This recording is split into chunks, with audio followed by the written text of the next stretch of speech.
Voltamos com o debate da TV Jangadeiro com os candidatos ao Senado. Vamos às regras desse segundo bloco. Neste bloco, candidato pergunta a candidato de livre escolha. O tema também é livre. O primeiro a perguntar foi previamente sorteado. O candidato que perguntou terá direito à réplica e o que respondeu, à tréplica. O candidato perguntado escolherá outro candidato para responder e assim sucessivamente.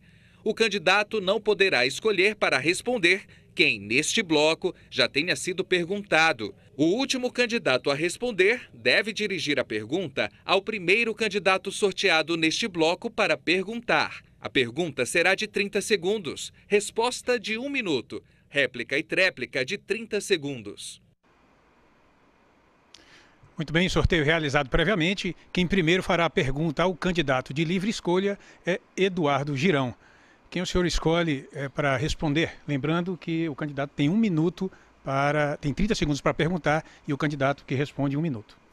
Eu escolho o meu irmão, pastor Pedro Ribeiro. Posso perguntar? Pode. Pastor Pedro Ribeiro, a gente está andando pelo estado do Ceará e vendo que existe uma lei de silêncio. As pessoas estão com medo, o crime organizado está mandando em nosso estado, infelizmente, não tem nada sob controle.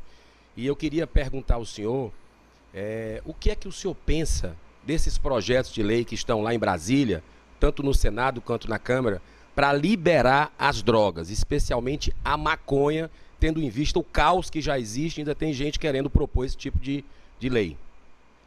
Eu penso que devemos dar a vida para não permitir que esses projetos sejam aprovados. Nós temos que encerrar fileiras, desde os deputados federais aos senadores. Temos que trabalhar fortemente, porque, de fato, o silêncio tem sido imposto porque tem silenciado a muita gente que se envolve com a droga. Meninos valorosos, meninos inteligentes, meninos de família que se envolvem com a droga, começam por ali, depois entram na facção, a facção exige o que ele não pode fazer, até matar. É por isso que muitos matam, muitos morrem, famílias se destroem terrivelmente, mães chorando, pais desesperados, e nós que somos promotores da vida, ficamos sem saber o que fazer. Pregamos a palavra e a palavra fica quase que impermeável. Eles estão impermeáveis. Não entra a palavra em razão de que a droga, ela obstrui o sentimento, a inteligência e a paz. Concordo plenamente com o senhor, a tolerância à droga tem que ser zero, o Estado tem que ter força, exercer a sua força, e nós estamos aqui de joelhos para o crime. Se liberar as drogas, nós temos exemplo aí de outros países, como o Uruguai, Estados Unidos, que aumentou o índice de acidente, separa pai e mãe de filho, e é algo assim muito pernicioso, porque o consumo explode. Se eu for senador pelo estado do Ceará, eu vou abrir a CPI, que o capitão Wagner quis abrir aqui, não deixaram. Vou abrir em Brasília com o senador Magno Malta, para a gente saber quem é que está por trás do crime organizado. Ok, candidato, ok. 30 segundos para a tréplica. E terá, meu querido candidato, o meu apoio. Esteja eu ao seu lado no Senado, que espero esteja com você, assim como também aqui, como líder de um segmento grandioso, que é o segmento evangélico. Eu sou da Assembleia de Deus, que não por jactância, mas é a maior igreja do estado do Ceará. Nós estaremos trabalhando, lhe ajudando para que esta cultura de morte seja destruída. Isso veio na bagagem da cultura de morte. Agora o candidato Pedro Ribeiro escolhe outro candidato para dirigir sua pergunta. Muito obrigado. Eu escolho o meu amigo Bardavil. Bardavil, eu ouvi ali o documento que foi lido, enviado pelo senhor Cid Gomes, que está ausente, que não compareceu, que desvalorizou a nossa vinda. E eu nem vou tecer comentário, eu quero perguntar a você. O que é que você acha disso? O cidadão dizer que esse ambiente, digamos, não é digno de recebê-lo. Nos fez de quê? O que é que você acha dessa história? Como sempre, não é a primeira vez que eu sempre desafiei o ex-governador Cid Gomes. Pela sua vida pregressa, como ele foi governador, tem tantos processos em cima dele, de corrupção, lavagem de dinheiro, está lá no Lava Jato, e ele realmente não poderia vir, porque sabia que eu estaria aqui para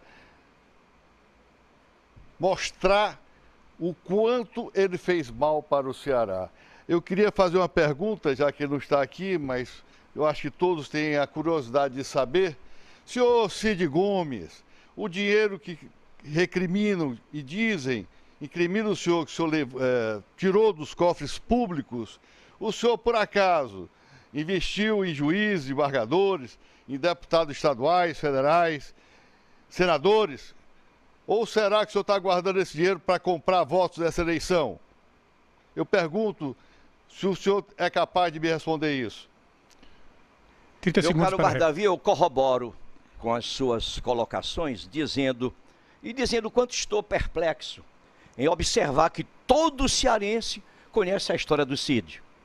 Trabalhador, é verdade, mas esta conduta que lhe reprova, o dispêndio de riquezas do Estado, com muitas coisas construídas abandonadas aí, tatuzões e coisa parecida, e ele aparece na pesquisa com 64%. Então, onde está, meu querido eleitor, o despertar da consciência de cada um de nós para evitar que isso aconteça? Tempo, candidato, a réplica.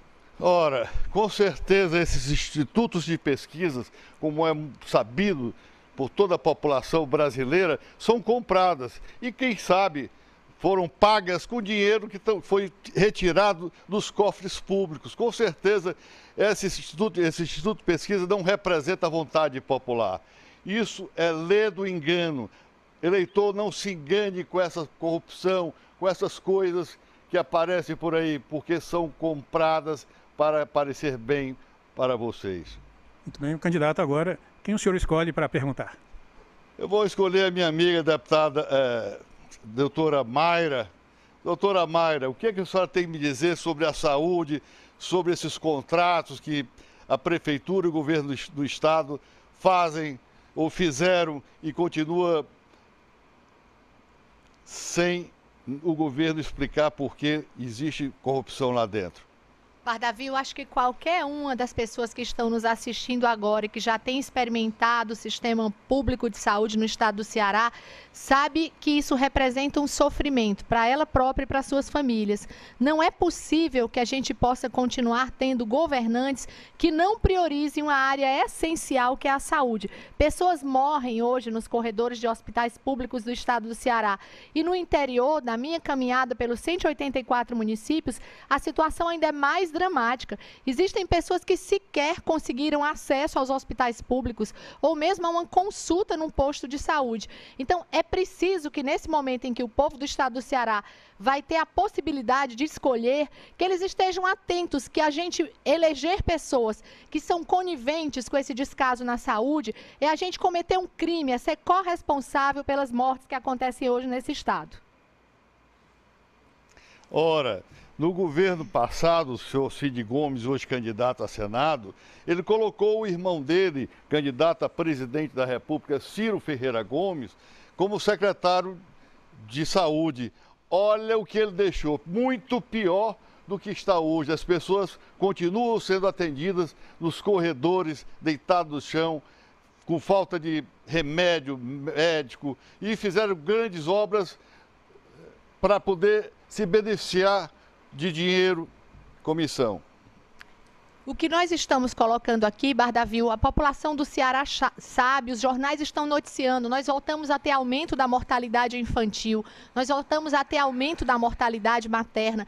As taxas de morte hoje, intra-hospitalar no Ceará, são índices maiores do que o registrado em outros estados do Brasil. É preciso que a gente mude, que a gente se irmane aos nossos cearenses que hoje padecem sem saúde de qualidade. E o eleitor vai ter essa opção. A gente precisa oferecer saúde digna para a população do Ceará. Quem a senhora agora escolhe para perguntar? Eu gostaria de perguntar ao meu amigo Eduardo Girão. O Eduardo Girão, ele não pode agora, pelas regras do debate, ele tem que ser o último para encerrar a rodada. Então eu me dirijo ao meu amigo Márcio Pinheiro. Márcio, você, assim como eu, acompanha o sofrimento que eu tanto menciono e acompanha muito de perto, principalmente na sua área de atuação, que é a obstetrícia, o sofrimento das mulheres que hoje também ocupam corredores de hospitais esperando para dar à luz aos seus filhos. qual é a sua proposta a ser levada no Senado, caso eleito, para você fazer modificações no sistema público de saúde no nosso estado, para que a gente tenha uma efetiva mudança na vida desses cearenses? Bom, Mayra, em primeiro lugar, a população precisa saber, e eu estou falando especificamente em termos de maternidade, que nos últimos 20 anos nós tivemos 17 maternidades que faziam atendimento público fechados no estado do Ceará. Então se coloca que o estado do Ceará não tem falta de leitos obstétricos, porque eles consideram que no interior, onde muitas vezes não existe nenhum recurso para se trabalhar, os hospitais poderiam fazer atendimento obstétrico. Isso não é verdade. O que nós vemos são peregrinações de pacientes entre hospitais procurando vagas para ter. Eu queria fazer uma lembrança. Ontem à noite eu estava de plantão e tivemos 3 pacientes que pariram, tenho que mandar um abraço para elas, mas perguntei quantos hospitais elas tinham visitado antes de chegar à unidade. Uma foi a 3 hospitais e outra foi a 4. Então, será que é isso que nós desejamos para as nossas famílias, as nossas futuras gerações? A minha proposta é acabar com a corrupção na saúde e dar transparência aos gastos públicos. Com certeza, isso é uma medida importante, Márcio. Eu pretendo, como senadora, requalificar e melhorar uma área que eu acredito que você também prioriza, que é o Programa de Saúde da Família. Nós precisamos que a porta de entrada no sistema de saúde, que é o PSF, que todo mundo conhece nos postos de saúde, nas unidades básicas de saúde, ele possa atender pessoas e, dessa forma, evitar sequelas, evitar que essas pessoas, por falta de assistência, estejam hoje nos corredores dos hospitais do estado do Ceará inteiro. E tem que dar mais um aspecto para isso aí. Fortalecendo a unidade básica de saúde, você fortalece a segurança do cidadão. Nós precisamos de profissionais de saúde qualificados e com a carreira garantida pelo Estado. Isso é essencial para dar mais segurança e qualidade da educação. E uma das propostas que eu faço é a consulta garantida. Todo e qualquer usuário do Serviço Único de Saúde tem que ter a sua consulta garantida mais próximo da sua casa para evitar a superlotação dos hospitais secundários e terciários. Bem, candidato Márcio Pinheiro, agora o senhor escolhe entre a candidata Ana Carina ou o candidato Pastor Simões. Ana Carina.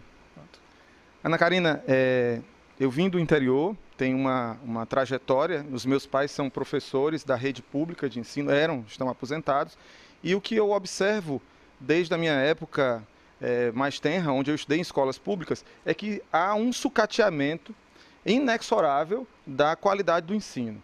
E como a gente acredita que a educação é o que pode garantir uma melhor sobrevivência, quais seriam as propostas que a senadora teria como indicadores para a saúde?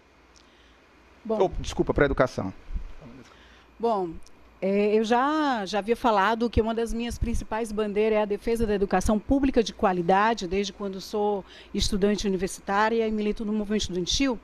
E uma das principais bandeiras hoje em dia que está colocado para nós professores, nós que adoecemos no trabalho e um adoecimento também psicológico, é o combate ao projeto Escola Sem Partido, que inclusive o partido do senhor defende. Então, a gente está com um nível de adoecimento psicológico devido às perseguições que são feitas ideológicas aos professores muito séria. Então, a gente precisa ser consequente no que diz respeito à defesa da educação. A democracia é uma pauta muito cara para todos nós, em especial nós professores. E os estudantes também. Uma outra coisa que a gente precisa ter clareza é ser contra a reforma do ensino médio, que vai piorar a escola pública, assim também como foi aprovada a Base Nacional Comum Curricular.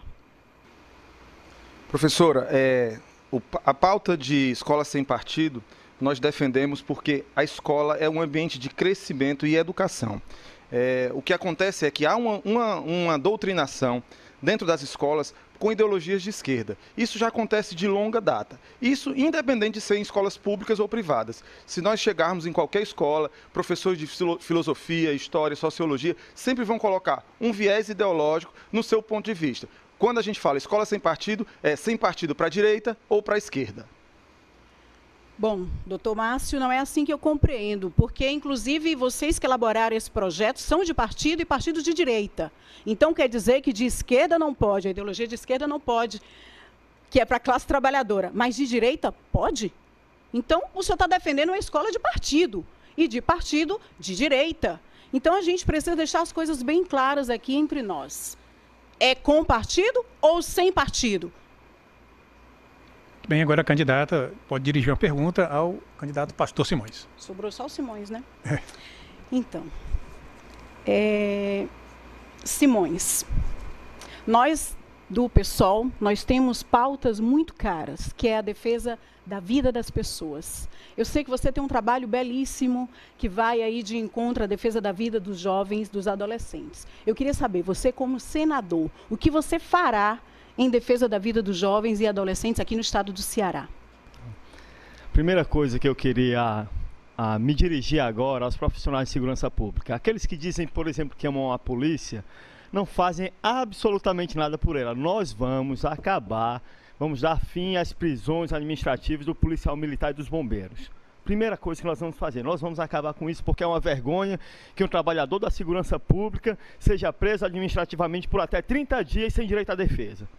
Mas para proteger os jovens também, nós vamos precisar dar celeridade às investigações de homicídios. Hoje no Ceará é mais fácil ficar preso por um roubo de um celular do que pela prática de um homicídio. Nós vamos garantir investigação, abertura de inquérito e procedimento célere contra todos os crimes de morte. A outra coisa que nós precisamos fazer urgentemente é garantir recursos e subsídios para que os adolescentes e jovens que já fazem cultura, arte e lazer nas comunidades tenham mais acesso e tenham mais suporte para esse tipo de iniciativa. Candidata, réplica, 30 segundos. Ok, tem uma outra pauta também, Simões, que diz respeito à vida, que é a vida das mulheres. Infelizmente, o estado do Ceará é o terceiro pior estado em morte de mulheres, e são mortes praticadas por feminicídio, por ódio, um ódio estimulado pelo machismo, que alguns aqui defendem de forma vergonhosa. Né? Então, eu acho que a gente precisa ter clareza que é preciso uma reeducação dos jovens nas escolas para que não se tornem esse machista, misógino e assassino. Obrigado. Discutir a pauta de gênero nas escolas não é ensinar outras coisas, senão o respeito às diferenças de cada pessoa. Nós somos a favor, Ana Karina, e você é entusiasta disso, que a gente faça um amplo debate nas escolas, com a comunidade escolar, sobre a conscientização, a valorização da diferença, da diversidade que categoriza o nosso Estado. E, além de tudo, nós precisamos garantir também ampliação da delegacia da mulher para o interior. É uma vergonha que o crime de feminicídio não seja investigado, nem seja... Ok, candidato, tempo. E o senhor agora, pelas regras do debate, né, encerra essa rodada de perguntas, perguntando ao candidato Eduardo Girão. Eduardo Girão, nós temos aqui no Ceará, de cada arma apreendida, 80,8% dessas armas, elas são apreendidas no Ceará e tem fabricação nacional. 30% desse armamento é oriundo das empresas de segurança privada. 30% desse armamento. Você, como tem conhecimento, como participa como segurança privada e desse comércio, o que é que você pode fazer, quanto senador, para impedir que as armas que estão nas empresas terminem na mão das pessoas e acabem tirando tempo e vida dos cearenses? Excelente a sua pergunta, pastor Simões. E eu tenho uma vivência nessa área realmente. E eu sei que a polícia precisa ser valorizada. Você falou aí no último questionamento, algo que está precisando de valorização da polícia, até para que as empresas de segurança troquem informações, né, com a polícia militar, para que se tenha efetividade nas ações. Nos Estados Unidos, no Canadá, na Inglaterra é assim. As empresas de segurança trocam informações e são muito eficientes, privada e empresa pública. Eu quero aproveitar para deixar bem claro que eu sou a favor da posse de arma de fogo pelo cidadão, né, que ele tem o direito em casa e no trabalho de utilizar. E as empresas de segurança, elas fazem esse trabalho patrimonial também. Então não existe absolutamente nenhuma incompatibilidade. Agora, eu sou contra o porte de arma de fogo para que as pessoas andem nas ruas, porque isso pode acontecer tragédias, briga de trânsito, briga de bar, briga de marido e mulher, o acesso fácil a armas pode acabar no cemitério. Réplica. No Senado Federal, nós vamos ampliar e nós vamos garantir o controle do Estado sobre as armas de fogo e as munições. São essas armas de fogo oriundas da segurança privada e da corrupção policial que acabam tirando a vida dos cearenses. Nós vamos coibir isso e nós vamos garantir o controle absoluto do Estado sobre isso. E nós precisamos também ampliar a garantia da segurança pública e cidadã.